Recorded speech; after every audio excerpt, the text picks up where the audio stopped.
There's a pretty one, Ulysses.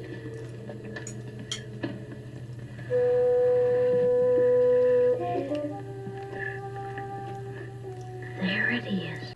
Hello BookTube, I'm Shawn the Book Maniac. Welcome back to my channel. Here I am with a review of the novel Love After Love by Ingrid Persaud, a Trinidadian writer, and this is her debut, a 2020 novel, which I did on audio without the benefit of the text. I often like to read a book while listening to the audio-text combo. This one I did just with the audio, and it was narrated by the author. The audiobook was wonderful.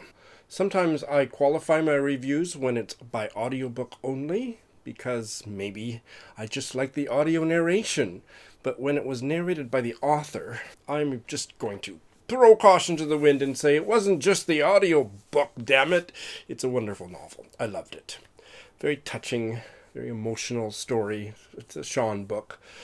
It's probably leaning a little bit more towards commercial fiction than literary fiction, but that doesn't matter when my emotions are aroused, and they sure were. Ingrid Persaud is a writer to watch. I didn't find out until a few minutes ago when I was preparing for this review that the title comes from a Derek Walcott poem, Love After Love. So I hereby withdraw my previously enunciated criticisms that it was a bit of a overly sentimental title. I'm going to study the poem, but it's not just some Hallmark card title. There's a literary link to Trinidad in the title. What a wonderful story about alternate families. Betty, or Miss Betty, is a young widow with a young son, and she lives in a big old house that she inherited from a grandmother with her son Solo, and convinces a colleague of sorts, Mr. Cheaton, a young Trinidadian man, they're all Trinidadian and people of color, to move in because he's looking for a place to live. And then they become very close. We soon find out, and this is not a spoiler, that Mr. Cheaton, or Cheaton, is gay and deeply closeted. I would say the thing that I love the most, aside from the way that these people just connected and loved each other, is the frank and very full-bodied treatment of sex and sexuality was so well done that I think even if you don't really care to read sex scenes in literature, you would see why Ingrid Persaud thought you needed to, because I thought the sex in this book was important. Beautifully told, sometimes funny, and if we can all agree that sex and sexuality are an important part of what makes us human, this novel shows that better than anything I remember reading recently. Just a really touching story. So they get close, but then the triad fragments and everybody goes their own separate ways.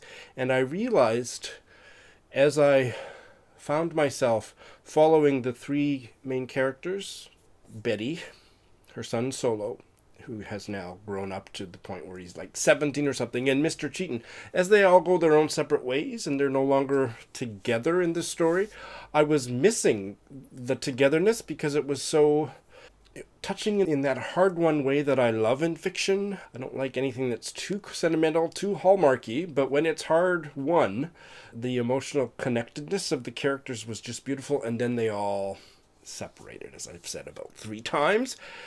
And I thought, oh, I'm not enjoying this novel anymore. And it took me a few chapters to realize, Ingrid Persaud, I see what you did there. I mean, she had gotten me so deeply invested in these characters together, and then showed the holes that their absences in each other's lives made in a way that was equally moving and profound. I don't want to say any more about the story, but I learned so much about Trinidad. There are idioms and dialect in here that I was just doing it on audio. I didn't ever stop and Google anything. I didn't need to. Everything was obvious in context. It was delightful to hear it in the Trinidadian accent of the author. I wanted to marry Mr. Cheaton, and sometimes I even wanted to marry Betty. And I would say of the 3 characters, Solo eventually goes to America and lives with an uncle, and his story was perhaps a wee bit less engaging than the other 2 stories, but no, I gotten really invested in that story too. Homophobic violence plays a big part in the story. If that is something you don't want to read about, you don't want to read this book. I think this is the most successful gay storyline in any novel not written by a gay writer that I have ever read. Ingrid Persaud gets gay men, and I mean, I'm not Trinidadian, so I'm not talking about the Trinidadian part, but I am qualified to talk about the gay part, and she gets the gay part so perfectly. Gay relationships, gay sex, gay everything. Just it gets inside the lived reality of me and most gay men that I know. And I don't know any, well, I know a couple. No is maybe a bit of a stretch, but I have met some gay Trinidadian men over the years.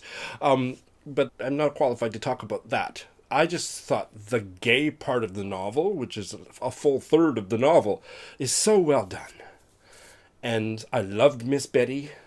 She was a wonderful character, and her sexuality was just a joy to read about. I mean, it wasn't all joyous, but what a great novel. It's a very ordinary story. There's no literary pyrotechnics. And then this happened with this character, and then we moved to this character's chapter and back and forth. It's a very traditional story. I loved it. I loved it after loving it some more. You should try it. I'm not going to read from it because you don't want to hear me try to read something in my stupid Canadian accent.